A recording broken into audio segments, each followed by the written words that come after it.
Good morning friends. આજે ધોરણ 12 ની અંદર ઓર્ગેનિક કેમિસ્ટ્રીની અંદર ચેપ્ટર નંબર 10 હેલો અલ્કેન અને હેલો અરીન સંયોજનો આપણે ચાલે છે. આજનો જે વિડીયો લેક્ચર છે બોર્ડની અંદર 3 માર્કની અંદર ઇમ્પોર્ટન્ટ ક્વેશ્ચન છે. એક ક્વેશ્ચનને મેં બહુ વ્યવસ્થિત રીતે રજૂ કરવાનો પ્રયત્ન કરીશ. બે ક્વેશ્ચનોને એકસાથે ભેગા કરેલા છે. કદાચ બોર્ડની અંદર અલગ અલગ પણ પૂછી શકે, તફાવતની સ્વરૂપની અંદર પૂછી શકે અથવા એમસીક્યુ પણ પૂછાઈ શકે છે. અને આ ક્વેશ્ચનને બહુ જ ઇઝીલી કેટલા મુદ્દા લખવાના છે, કયા મુદ્દા ઉપર આપણે સૌથી વધારે ફોકસ કરવાનો છે, એ હેતુથી આ તો આપણે ક્વેશ્ચન જોઈશું. ઓકે, ચાલો સ્ટાર્ટ કરીએ છીએ. આ તો ક્વેશ્ચન છે SN1 અને SN2 પ્રક્રિયા, એનો મારે તફાવત લેવો છે. તો પહેલો પ્રશ્ન થાય SN મિનિંગ શું છે? તો એસનો મિનિંગ સબસ્ટ્રેટ થાય છે. સબસ્ટ્રેટ એટલે આપણે ગુજરાતીમાં કહીએ છીએ પ્રક્રિયા, અને એનનો મતલબ થાય છે ન્યુક્લિયોફાઇલ. ન્યુક્લિયોફાઇલને ગુજરાતીમાં કહેવામાં છે કેન્દ્રાનુરાગી પ્રક્રિયા. તમે કદાચ આ પહેલી વાર વર્ડ સાંભળતા હશો. ધોરણ 11 ની અંદર ચેપ્ટર નંબર 7 ની અંદર તમે આ શબ્દ સાંભળો છો, લુઈસ બેઝ. લુઈસ બેઝનો મતલબ જે પોતાના ઇલેક્ટ્રોન યુગ્મ દાન કરે છે, અને લુઈસ બેઝ કહેવાય. તો ન્યુક્લિયોફાઇલ છે એ પણ લુઈસ બેઝ છે, જે પોતાના ઇલેક્ટ્રોન યુગ્મ દાન કરે છે. અને જ્યારે પણ ન્યુક્લિયોફાઇલ બોલે એનો મતલબ લુઈસ બેઝ પણ કહેવામાં આવે છે, એનો મતલબ કેન્દ્રાનુરાગી પ્રક્રિયા પણ કહેવામાં આવે છે. ઇલેવન્થ સાયન્સની અંદર તમે જોયેલું છે, દરેક ઋણ આયન છે એ કેન્દ્રાનુરાગી પ્રક્રિયા છે, એટલે કે ન્યુક્લિયોફાઇલ છે, એટલે કે લુઈસ બેઝ છે. તો આપણે આજે ન્યુક્લિયોફાઇલ ભણીશું, જે ઇલેક્ટ્રોન યુગ્મનું દાન કરે છે, એ ઓલવેઝ ઋણાયન પણ હોઈ શકે છે અથવા તટસ્થ પણ હોઈ શકે છે. તો સબસ્ટ્રેટ અને ન્યુક્લિયોફાઇલ વચ્ચેની આપણે વિસ્થાપન પ્રક્રિયા આજે જોવાની છે. SN1 પ્રકારની વિસ્થાપન પ્રક્રિયા અને SN2 પ્રકારની વિસ્થાપન પ્રક્રિયા. તો આપણે તફાવતના સંદર્ભમાં જોઈશું કે બંનેમાં શું ડિફરન્સ છે. તો બોઈસ જરા ધ્યાનથી સાંભળજો. SN1 તો 1 પરથી હું 4 મુદ્દા બનાવીશ. આ જે 1 લખેલો છું એના પરથી ઇઝીલી 4 મુદ્દા બનાવીશ, એટલે પરીક્ષામાં તમને તકલીફ ના પડે એટલે હું તમને યાદ રખાઈશ કે 1 પરથી હું કયા 4 મુદ્દા એક વાળા બનાવીશ. તો જો તે એક આણ્વીય કેન્દ્રાનુરાગી વિસ્થાપન પ્રક્રિયા છે. એક આણ્વીય કેન્દ્રાનુરાગી વિસ્થાપન પ્રક્રિયા છે, મતલબ એની અંદર એક અણુ અગત્યની રીતે ભાગ ભજવે છે. તેમાં પ્રક્રિયા વેગ માત્ર સબસ્ટ્રેટ એટલે કે પ્રક્રિયકની સાંદ્રતા પર જ આધાર રાખે છે. માત્ર એક ઘટક સબસ્ટ્રેટ પર જ આધાર રાખે છે, ન્યુક્લિયોફાઇલ પર આધાર રાખતો નથી. તો અહીંયા તમે એકનો બીજો મિનિંગ, માત્ર એક ઘટક સબસ્ટ્રેટ પર જ આધાર રાખે છે. ત્રીજું, પ્રક્રિયા વેગ. ધોરણ 12 ની અંદર ચેપ્ટર નંબર 4 રાસાયણિક ગતિકીની અંદર આ કન્સેપ્ટ છે. પ્રક્રિયા વેગ બરાબર કે ને વેગ અચળાંક કહેવામાં આવે છે, ઇન્ટુ સબસ્ટ્રેટની સાંદ્રતા. અહીંયા ન્યુક્લિયોફાઇલ ભાગ ભજવતું નથી. ન્યુક્લિયોફાઇલની અહીંયા હાજરી ગમે એટલી સાંદ્રતા હોય, કોઈ ઇમ્પોર્ટન્સ નથી, એટલે અહીંયા ન્યુક્લિયોફાઇલ લખવાનો નથી. એટલે તમે કહી શકો છો SN1 પ્રક્રિયાનો વેગ માત્ર સબસ્ટ્રેટ પર આધારિત છે. એટલે પ્રક્રિયા વેગનું સમીકરણ બનાવવું હોય તો પ્રક્રિયા વેગ બરાબર કે માત્ર સબસ્ટ્રેટની સાંદ્રતા ઉપર એક ઘાતાંક, કશું ના હોય એટલે આપણે સમજીએ સાંદ્રતાનો એક ઘાતાંક. તો પ્રક્રિયા વેગ બરાબર વેગ અચળાંક એટલે સબસ્ટ્રેટની સાંદ્રતાનો એક ઘાતાંક. અહીંયા ન્યુક્લિયોફાઇલ લખવાની જરૂર નથી. ન્યુક્લિયોફાઇલની સાંદ્રતા તમે 1000 ગણી કરશો તો પણ અહીંયા ભાગ ભજવવાનો નથી, એટલે ઇમ્પોર્ટન્સ ગણવામાં આવતું નથી. એટલે SN1 પ્રક્રિયામાં માત્ર સબસ્ટ્રેટની સાંદ્રતા પર જ ફોકસ કરવાનું છે. ચોથો મુદ્દો, તે પ્રથમ ક્રમની પ્રક્રિયાને અનુસરે છે. પ્રથમ ક્રમ. મને પ્રશ્ન થશે, સર પ્રથમ ક્રમ ક્યાંથી આવ્યો? તો ધોરણ 12 ચેપ્ટર નંબર 4 રાસાયણિક ગતિકીની અંદર આ પ્રક્રિયા વેગ સમીકરણ છે. આ પ્રક્રિયા વેગ સમીકરણમાં આ જે તમને અહીંયા જે સબસ્ટ્રેટ દેખાય છે, જે પ્રક્રિયા એની સાંદ્રતાની ઘાતાંક જો એક છે.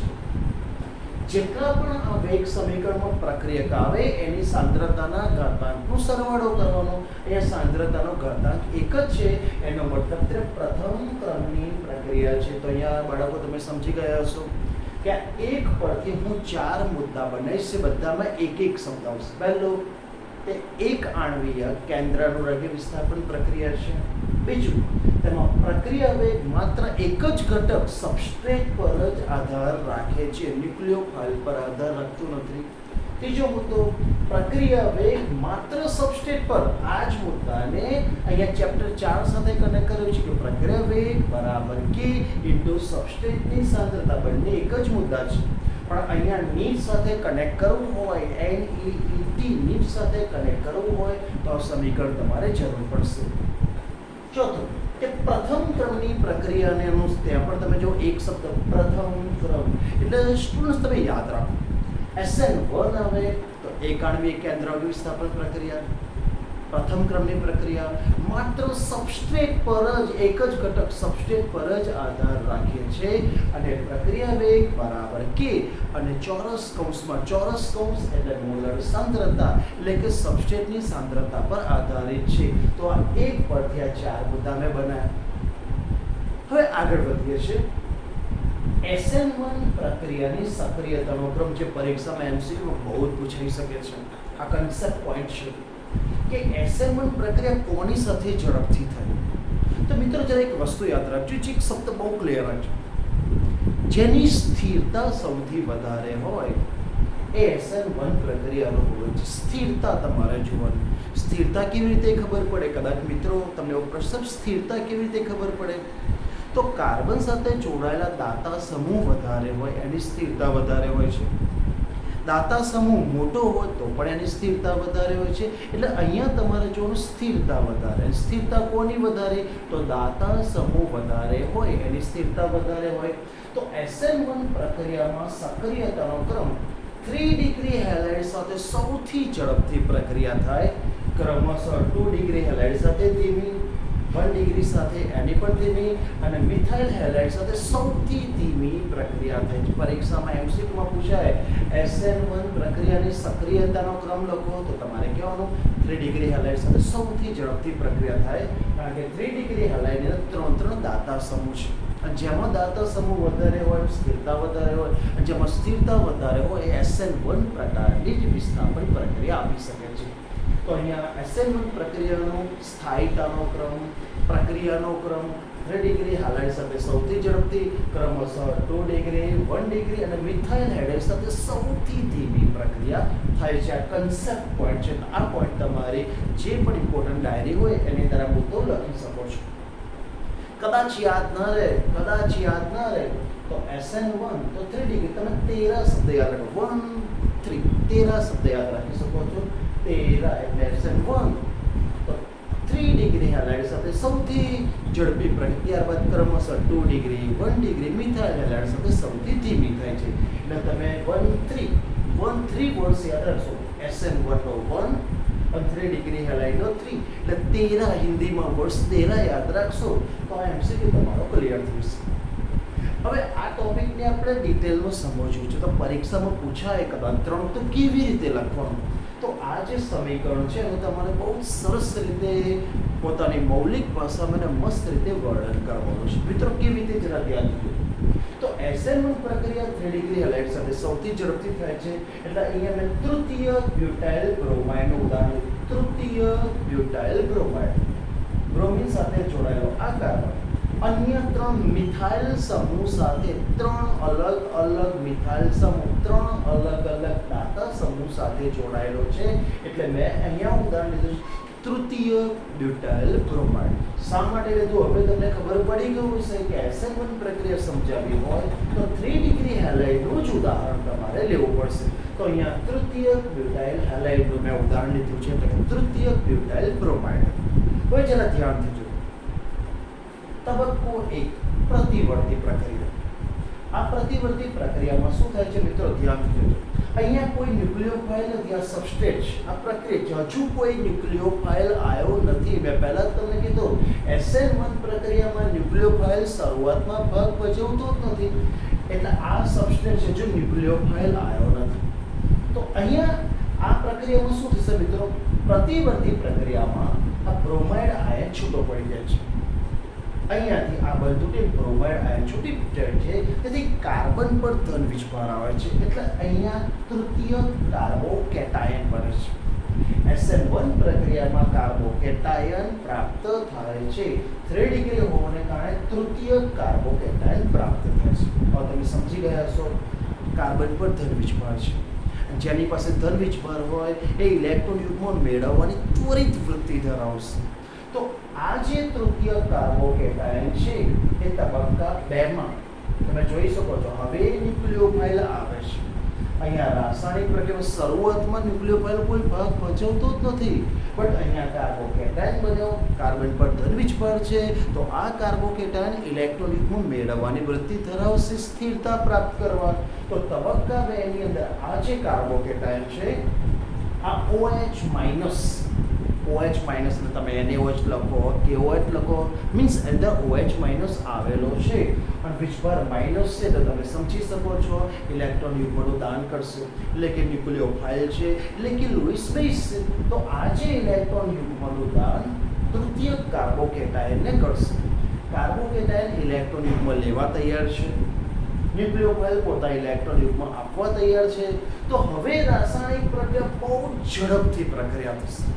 પણ મિત્રો જરા ધ્યાનથી સાંભળજો, આ OH માઇનસ ને જોડાવાની સંભાવના રાઈટ સાઈડે છે, આ કાર્બોકેટાયન રાઈટ સાઈડે પણ જોડાઈ શકે છે, અને આ OH માઇનસ જે ન્યુક્લિયોફાઇલ છે એ કાર્બોકેટાયન લેફ્ટ સાઈડ પણ જોડાઈ શકે છે. એટલે કે કાર્બોકેટાયન સાથે ન્યુક્લિયોફાઇલ જોડવાની સંભાવના 50% લેફ્ટ સાઈડ પણ છે, 50% રાઈટ સાઈડે પણ છે. મતલબ બંને તરફ જોડાવાની સંભાવના છે. આ જે ન્યુક્લિયોફાઇલ છે કાર્બનની લેફ્ટ સાઈડે પણ જોડાઈ શકે છે, રાઈટ સાઈડે બંને તરફ જોડાવાની સંભાવના છે. તો આ નિપજને તમે જોઈ શકો, આ બે જે વાદળ બતાવ્યું છે OH માઇનસ અહીંયા પણ જોડાઈ શકે છે, અથવા OH માઇનસ અહીંયા પણ જોડાઈ શકે. ઇટ મીન્સ OH માઇનસ બંને તરફ જોડાઈ શકે છે, ડાબી તરફ પણ જોડાઈ શકે, જમણી પણ તરફ જોડાઈ શકે. જો આ સંભાવના 50% હોય તો એ નિપજને રાસાયણિક મિશ્રણ કહેવાય. રાસાયણિક મિશ્રણ 50% ડેક્સ્ટ્રો અને 50% લીવો એનું સપ્રમાણ મિશ્રણ હોય. એટલે કોઈ નિપજની અંદર 50% લેફ્ટ સાઈડ વાળો ઘટક જોડાઈ શકે છે, અથવા રાઈટ સાઈડથી પણ ઘટક જોડાઈ શકે છે. 50% સંભાવના હોય તો એને રાસાયણિક મિશ્રણ કહેવામાં આવે છે. એટલે કે SN1 પ્રક્રિયાની અંદર અંતિમ નિપજ રાસાયણિક મિશ્રણ મળે છે. રાસાયણિક મિશ્રણની સરળ ભાષામાં વ્યાખ્યા તમારે સમજવી હોય તો 1:1 પ્રમાણ. 50% બોલે એટલે 1:1 જ કહેવાય. 1:1 પ્રમાણમાં, એટલે કે સરખા પ્રમાણમાં ડેક્સ્ટ્રો અને લીવો બંનેનું સપ્રમાણ મિશ્રણ હોય એને રાસાયણિક મિશ્રણ કહેવામાં આવે છે. તો અહીંયા તમારે SN1 પ્રક્રિયા કદાચ પરીક્ષામાં થિયરી પૂછાય તો આ સમીકરણને તમારે વિગતવાર વર્ણન કરવું પડશે. આ મુદ્દા એઝ ઇટ ઇઝ લખવાના છે, બટ આ સમીકરણને વ્યવસ્થિત અક્ષરમાં સપ્લીમાં લખવાનું છે, દરેકને નીચે નામ લખવાનું છે અને એનું તમારે વર્ણન કરવાનું છે. મિત્રો એક વસ્તુ યાદ રાખજો, SN1 માં 1 પરથી મેં તમને 4 મુદ્દા કીધા, પણ 1 પરથી 2 શું લખવાનું? તો SN1 પ્રક્રિયા 2 તબક્કામાં થાય છે. યાદ રાખજો, SN1 પ્રક્રિયા 2 તબક્કામાં થાય છે, તબક્કો 1 અને તબક્કો 2. એટલે અહીંયા 1 હોય તો તબક્કો 2 કરી દેવાનો. આ 1 તો તમે એક આણ્વીય પ્રક્રિયા વેગ માત્ર સબસ્ટ્રેટ પર આધાર રાખે છે, એનું સમીકરણ લખો અને પ્રથમ દ્રવની પ્રક્રિયા છે. બસ 1 હોય તો 2 શું કરવાનું? તો એ 2 તબક્કામાં પૂર્ણ થાય છે. પરીક્ષાની અંદર તફાવત પૂછે તો આટલા જ મુદ્દા લખવાના છે, બટ પરીક્ષામાં 3 માર્ક્સની અગત્યની થિયરી છે, તો તમારે આ જે સમીકરણ લખ્યું છે એનું ડિટેલમાં મેં જે કીધું એ પ્રમાણે શાબ્દિક તમારે વર્ણન પર કરવાનું છે. અહીંયા મેં વધારાનું શું તમને કીધું? SN1 પ્રક્રિયા 3 ડિગ્રી હલાઇડ માટે શા માટે ઝડપથી થાય છે? તો 3 ડિગ્રીનો મતલબ 3 દાતા સમૂહ છે, અને જેની પાસે દાતા સમૂહ વધારે હોય અને સ્થિરતા વધારે હોય, અને જ્યારે સ્થિરતા વધારે હોય એ આલ્કાઇલ હેલાઇડ હંમેશા SN1 પ્રક્રિયા આપી શકે છે. આ ખાસ યાદ રાખજો. બીજું, SN1 પ્રક્રિયાનો સ્થિરતાનો ક્રમ તો મેં તમને 13 યાદ રાખવાનો. SN1 નો 1 અને 3 ડિગ્રીનો 3. તો SN1 પ્રક્રિયા 3 ડિગ્રી હેલાઇડ સાથે સૌથી ઝડપથી અને ક્રમશઃ 2 ડિગ્રી 1 ડિગ્રી મિથાઇલ હેલાઇડ સાથે સૌથી ધીમી થાય છે. આમાંથી એક MCQ બનાવો મિત્રો, એક MCQ બનાવો, ધ્યાનથી સાંભળજો. MCQ આ રીતે છે, SN1 પ્રક્રિયા છે એમાં સબસ્ટ્રેટની સાંદ્રતા જે મૂળ સાંદ્રતા છે એને ડબલ કરવામાં આવે. અને ન્યુક્લિયોફાઇલની સાંદ્રતા પણ ડબલ કરવામાં આવે તો નવો પ્રક્રિયા વેગ કેટલો થશે? મિત્રો પ્રશ્ન ધ્યાનથી સાંભળજો. SN1 પ્રક્રિયા છે, એમાં સબસ્ટ્રેટની જે સાંદ્રતા હતી એને ડબલ કરું છું. ન્યુક્લિયોફાઇલ છે એની પણ સાંદ્રતા ડબલ કરું છું, તો એ નવો પ્રક્રિયા વેગ કેટલો થશે? તો મારો જવાબ છે 2 થશે. ન્યુક્લિયોફાઇલ અહીંયા જો, ન્યુક્લિયોફાઇલની સાંદ્રતા તમે 500 ગણી કરશો તો પણ રાસાયણિક પ્રક્રિયાને કોઈ જ અસર નહીં કરે, કારણ કે પ્રક્રિયા વેગ સમીકરણમાં ન્યુક્લિયોફાઇલ આવતો જ નથી. તો ન્યુક્લિયોફાઇલની સાંદ્રતા ભલે 2 ગણી કરે, ભલે 200 ગણી કરે, ધ્યાનમાં લેવાનું નથી. હવે સબસ્ટ્રેટની સાંદ્રતા 2 ગણી કરી છે, અહીંયા સબસ્ટ્રેટની સાંદ્રતા 2 ગણી કરો તો આ જે 2 એની 1 એટલે 2 ની 1 2 કોમન આવી જાય એટલે નવો વેગ 2 ગણો થઈ શકે છે. કદાચ આવો પ્રશ્ન પૂછો, એક SN1 પ્રક્રિયા છે, સબસ્ટ્રેટની સાંદ્રતા 10 ગણી કરી છે અને ન્યુક્લિયોફાઇલની સાંદ્રતા 5 ગણી કરી છે, તો નવો વેગ કેટલો થશે? તો મિત્રો યાદ રાખો, ન્યુક્લિયોફાઇલની સાંદ્રતાને SN1 જોવાની નથી, ભલે રકમમાં જે આપી હોય 5 ગણી કરી છે નથી જોવાની, કારણ કે આ સમીકરણમાં ન્યુક્લિયોફાઇલ આવતો નથી. જોવાની છે માત્ર સબસ્ટ્રેટ. તો સબસ્ટ્રેટની સાંદ્રતા 10 ગણી કરી છે, તો અહીંયા 10 એની 1 તો 10 ની 1 એટલે 10 કોમન આવશે, તો નવો વેગ છે જૂના વેગ કરતાં 10 ગણો થશે. નીટની અંદર આ ટાઈપના ક્વેશ્ચન પૂછાય છે. ચેપ્ટર નંબર 10 ને કનેક્ટ મારશે ચેપ્ટર નંબર 4 સાથે. આ થઈ ગયો નીટ કોન્સેપ્ટ, 2 ચેપ્ટરને કનેક્ટિવિટી મારશે. તો મિત્રો આમાંથી કેવા MCQ પૂછાય છે અને મેં તમને કમ્પ્લીટ સમજણ આપી. હવે આપણે આવો જ બીજો પ્રશ્ન SN2 પર જઈએ છીએ. SN2 ધ્યાનથી જોજો. SN2 પેલાનું જેવું છે, આ 2 નો મતલબ તે દ્વિઆણવીય કેન્દ્રાનુરાગી વિસ્થાપન પ્રક્રિયા છે.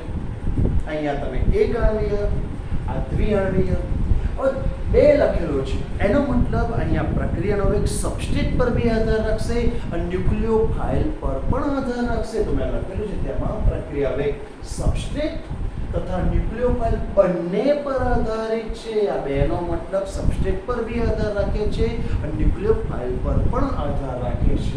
તો બંને પર આધાર રાખતો હોવાથી ચેપ્ટર નંબર 4 અનુસાર એનો પ્રક્રિયા વેગ સમીકરણ બનાવીએ તો પ્રક્રિયા વેગ બરાબર કેપિટલ કે જે વેગ અચળાંક છે ઇન્ટુ સબસ્ટ્રેટની સાંદ્રતાનો 1 ઘાતાંક ઇન્ટુ ન્યુક્લિયોફાઇલની સાંદ્રતાનો 1 ઘાતાંક.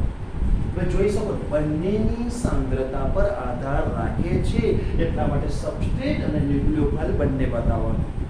ત્યારબાદ તે દ્વિતીય ક્રમની છે. આ દ્વિતીય ક્રમ કેવી રીતે આવ્યો તો સમજો મિત્રો, ચેપ્ટર 4 અનુસાર પ્રક્રિયા વેગ સમીકરણ લખવાનું. આમાં જેટલા પણ સાંદ્રતા દેખાય એની ઘાતાંકનો સરવાળો આ એક જેટલી પણ પ્રક્રિયા, જેટલા પણ ઘટકો ભાગ લે આ વિકલનીય વેગ સમીકરણ એટલે કે પ્રક્રિયા વેગ સમીકરણમાં જેટલી પણ સાંદ્રતા દેખાય એના ઘાતાંકનો સરવાળો કરો તો 1 + 1 2 થાય, એટલે કે દ્વિતીય ક્રમની પ્રક્રિયા છે. તો અહીંયા તમે જો 2 નો મતલબ સમજી શકો છો, તે દ્વિઆણવિક કેન્દ્ર વિસ્થાપન પ્રક્રિયા છે. પોઈન્ટ નંબર 2 એમાં સબસ્ટ્રેટ અને ન્યુક્લિયોફાઇલ બંનેની સાંદ્રતા પર આધાર રાખે છે. વિકલનીય વેગ સમીકરણ લખો તો સબસ્ટ્રેટ અને ન્યુક્લિયોફાઇલ બંને પર આધારિત છે અને પ્રક્રિયા ક્રમ સેકન્ડ છે, એટલે કે દ્વિતીય ક્રમની પ્રક્રિયા છે. હવે સાંભળજો, SN2 પ્રક્રિયાનો સક્રિયતાનો ક્રમ એટલે SN2 પ્રક્રિયા કોની સાથે ઝડપથી થાય તો અહીંયા જે લખેલું ઉલટાઈ દેજો. અહીંયા આપણે 3 ડિગ્રી હેલાઇડ ક્રમશઃ 2 એ રીતે લખ્યું, આને ઉલટાઈ દો તો SN1 પ્રક્રિયા મિથાઇલ હેલાઇડ સાથે સૌથી ઝડપથી થાય, ત્યારબાદ ક્રમશઃ 1 ડિગ્રી, ત્યારબાદ ક્રમશઃ અંતે 3 ડિગ્રી હેલાઇડ સાથે સૌથી ધીમી પ્રક્રિયા થાય છે. યાદ રાખજો, SN2 પ્રક્રિયા એમાં સક્રિયતાનો ક્રમ હોય તો મિથાઇલ હેલાઇડ સાથે સ્પીડલી રિએક્શન થાય છે, 1 ડિગ્રી હેલાઇડ સાથે ધીમી, 2 ડિગ્રી હેલાઇડ સાથે એનાથી પણ ધીમી અને 3 ડિગ્રી હેલાઇડ સાથે સૌથી ધીમી પ્રક્રિયા થાય છે. એટલે તમે આ જે ક્રમ લખ્યો છે SN1 એને રિવર્સ કરી દેવામાં, ઉલટાઈ દેવામાં આવે તો એ ક્રમ બની જશે SN2 પ્રક્રિયાનો સક્રિયતાનો ક્રમ.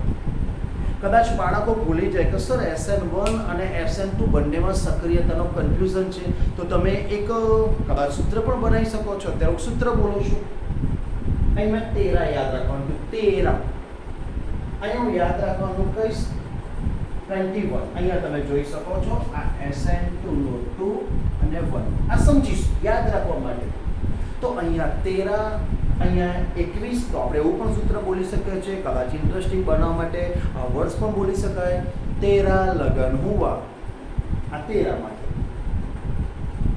21 रुपया चालना करूंगा अब वर्ड्स बोले जाए याद रखवा માટે 13 लगन हुआ એટલે મંત્રી 21 રૂપિયા ચાલો કરીશ 21 રૂપિયા ચાલો કરીશ આ યાદ રાખવા માટે એટલે 2 બોલો એટલે 1 ડિગ્રી હેલાઇડ યાદ રાખો અને 1 ડિગ્રી થી વધારે ઝડપથી થશે મિથાઇલ હેલાઇડ સાથે પણ યાદ રાખવા માટે 13 13 લગ્ન હુઆ 21 રૂપિયા કા ચાલના કरूंगा હવે થોડુંક ભાષાની અંદર આવું કરીને તમે ઇન્ટરેસ્ટિંગ સૂત્ર બનાવી શકો છો તો અહીંયા પરીક્ષામાં તમને SN2 પ્રક્રિયાનો સક્રિયતાનો ક્રમ કે મિથાઇલ હેલાઇડ ત્યારબાદ 1 ડિગ્રી ત્યારબાદ 2 ડિગ્રી અને અંતે 3 ડિગ્રી હેલાઇડ હવે SN2 પ્રક્રિયાને મારે પરીક્ષામાં છે વિગતવાર સમજાવું તો મિથાઇલ હેલાઇડનું જ ઉદાહરણ લઈશું હવે તમે જોઈ શકો છો મિથાઇલ હેલાઇડના ઉદાહરણ એટલા માટે લેવાનું છે કે SN2 પ્રક્રિયા મિથાઇલ હેલાઇડ સાથે સૌથી ઝડપથી થાય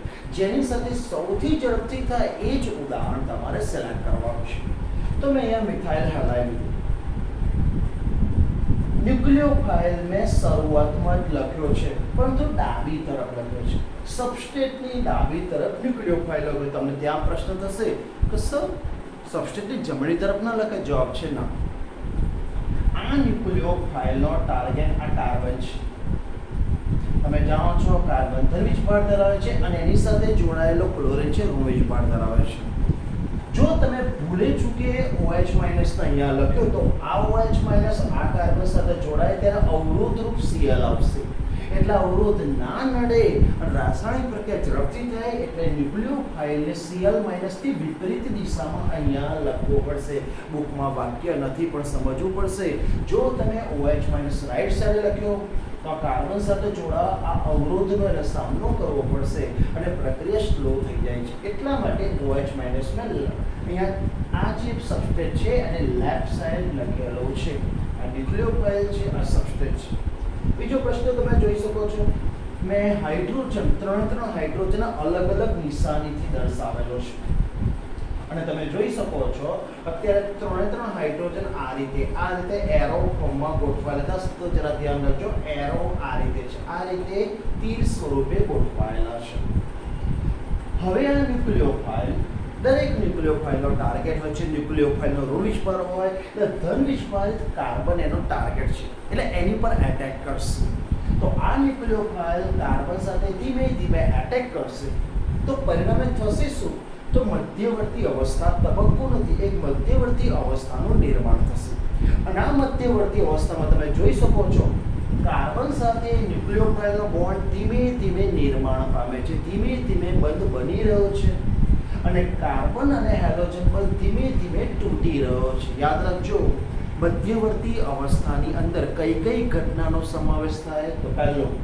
કાર્બન સાથે ન્યુક્લિયોફાઇલનો નવો બંધ ધીમે ધીમે નિર્માણ પામે છે સેકન્ડ કાર્બન સાથે જે હેલોજનનો બંધ જે ચૂનો હતો એ બંધ ધીમે ધીમે તૂટી રહ્યો છે ત્રીજો મુદ્દો ત્રણ હાઇડ્રોજન એક સમતલમાં ગોઠવા અહીંયા તમે જો અલગ રીતે મેં દર્શાવ્યું છે અહીંયા તમે ત્રણ હાઇડ્રોજન એક સમતલમાં ગોઠવાય છે અને ચોથો અગત્યનો બહુ જ ઇમ્પોર્ટન્ટ મુદ્દો અહીંયા કાર્બનનું સંકરણ sp2 થાય છે અહીંયા કાર્બનનું સંકરણ sp3 છે એટલે કાર્બન એક બંધ તમે જોઈ શકો દરેક કાર્બન સાથે જે 4 ઘટકો જોડાયેલા છે અહીંયા તમે કાર્બન સાથે બંધ ગણશો તો 5 થાય છે 1 2 3 4 5 તો કાર્બન 5 બંધ તો બનાવીને અહીંયા સમજવાનું છે આ બંધ તૂટે છે આ બંધ તૂટે છે આ બંધ નિર્માણ પામે છે એટલે અહીંયા તમારે સમજવું પડશે કાર્બનનું સંકરણ બદલાય છે sp3 માંથી કાર્બનનું સંકરણ sp2 થાય છે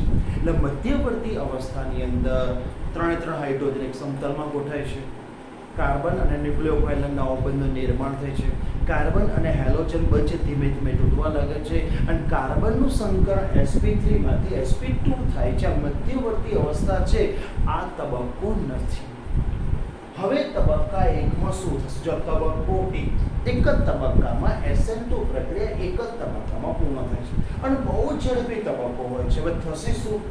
આ જે ન્યુક્લિયોફાઇલ ત્વરિત કાર્બન સાથે જોડાઈ જશે અને આ કાર્બન સાથે જે હેલોજન હતો એ દૂર થશે. તમે જોઈ શકો છો કાર્બન સાથે ન્યુક્લિયોફાઇલ જોઈન થઈ ગયો અને તમે જોઈ શકો છો જે હેલોજન હતો એ રિમૂવ થઈ ગયો છે.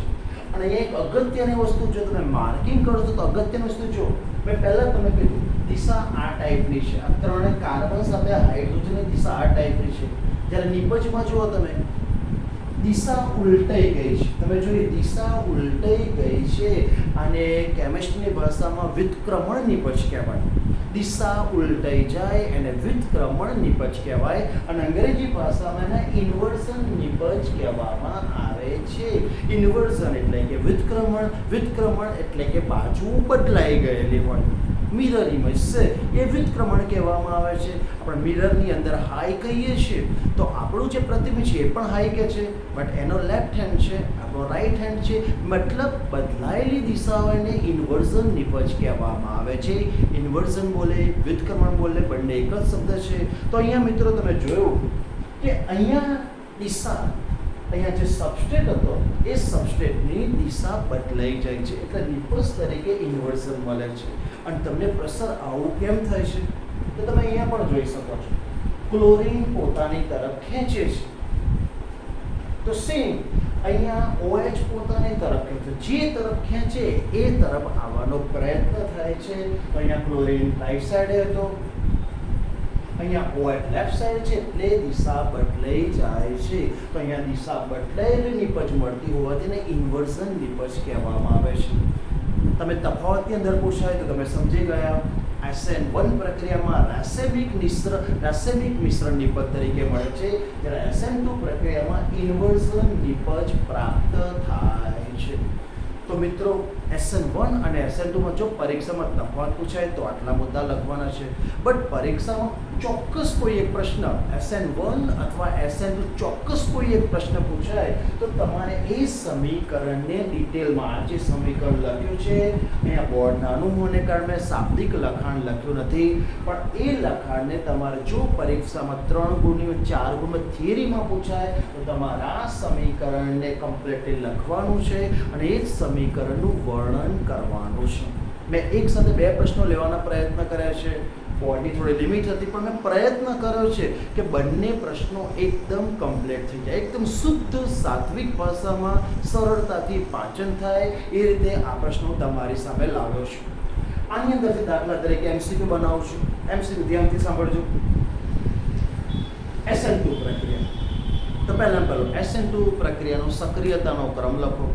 તો તમારે યાદ રાખવાનો મિથાઇલ હેલાઇડ સાથે ઝડપથી થાય, ત્યારબાદ 1 ડિગ્રી, ત્યારબાદ 2 ડિગ્રી, અંતે 3 ડિગ્રી હેલાઇડ સાથે થાય છે. ઓકે. પોઈન્ટ નંબર 7, SN2 પ્રક્રિયા છે એમાં સબસ્ટ્રેટની સાંદ્રતા હું 2 ગણી કરું છું અને ન્યુક્લિયોફાઇલની સાંદ્રતા પર 2 ગણી કરું છું. તો નવો વેગ છે જૂના વેગની સાપેક્ષમાં કેટલો થશે? પ્રશ્ન સાંભળો. આ જૂના વેગ માટે છે વિચારવાનું. હવે પ્રક્રિયામાં સબસ્ટ્રેટની સાંદ્રતા 2 ગણી કરી શકાય, અહીંયા 2 વડે ગુણો, અને ન્યુક્લિયોફાઇલની સાંદ્રતા પણ 2 ગણી કરી શકાય, અહીંયા પણ 2 વડે ગુણો. તો 2 ગુણ્યા 2 કોમન આવી જાય, 2 ગુણ્યા 2 કોમન આવશે, 2 ગુણ્યા 2 4 થાય, તો નવો વેગ 4 ગણો થશે. અહીંયા મિત્રો યાદ રાખજો સબસ્ટ્રેટ અને ન્યુક્લિયોફાઇલ બંનેની સાંદ્રતા ભાગ ભજવે છે. અહીંયા ન્યુક્લિયોફાઇલની સાંદ્રતા ગમે એટલી વધારો, ગમે એટલી ઘટાડો, રાસાયણિક પ્રક્રિયાને કોઈ જ અસર થતું નથી. એટલે રાસાયણિક પ્રક્રિયા વેગ સાથે સંબંધિત જ નથી. સંબંધિત નથી. જો એને ઉદાહરણ આપવામાં આવે તો એક સિમ્પલ ઉદાહરણ, ધારો કે અહીંયાથી મારે બોમ્બે જતા 4 કલાક લાગે છે, તો ભારત મંગળ ગ્રહ પર ક્યારે પહોંચશે?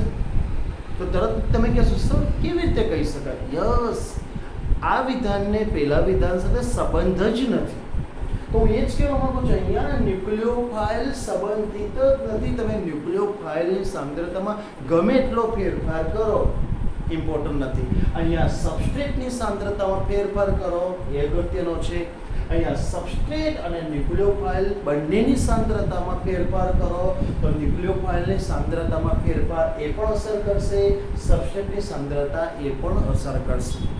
ફરી પૂછું છું, SN2 પ્રકારની પ્રક્રિયા છે. સબસ્ટ્રેટની સાંદ્રતા 5 ગણી કરું છું, ન્યુક્લિયોફાઇલની સાંદ્રતા 10 ગણી કરું છું, તો નવો વેગ કેટલો થશે? તો એ સબસ્ટ્રેટની સાંદ્રતા 5 ગણી એટલે 5 કોમન લાવો ગુણ્યા ન્યુક્લિયોફાઇલની સાંદ્રતા 10 ગણી તો 10 મૂકો, 10 કોમન લાવો એટલે કોમન આવે 5 ગુણ્યા 10, તો તમે કહી શકો છો નવો વેગ 50 ગણો થશે. તો આ રીતે આમાંથી MCQ ક્રિએટ કરી શકે છે. ક્વેશ્ચન બહુ સારો છે, બોર્ડની એક્ઝામમાં તો 100% પૂછાવા લાયક છે, નીટ જેવી કોમ્પિટિટિવ એક્ઝામમાં પણ પૂછાઈ શકે છે. તો અહીંયા એક સાથે મેં 2 પ્રશ્નો લીધા છે, મેં ટ્રાય કર્યો છે, જેટલું મને આવડે છે એ સમજાવવાનો પ્રયત્ન કર્યો છે. ઓકે મિત્રો, તો નેક્સ્ટ લેક્ચરમાં આપણે બીજા પ્રશ્નો સાથે મળીશું. ઓકે.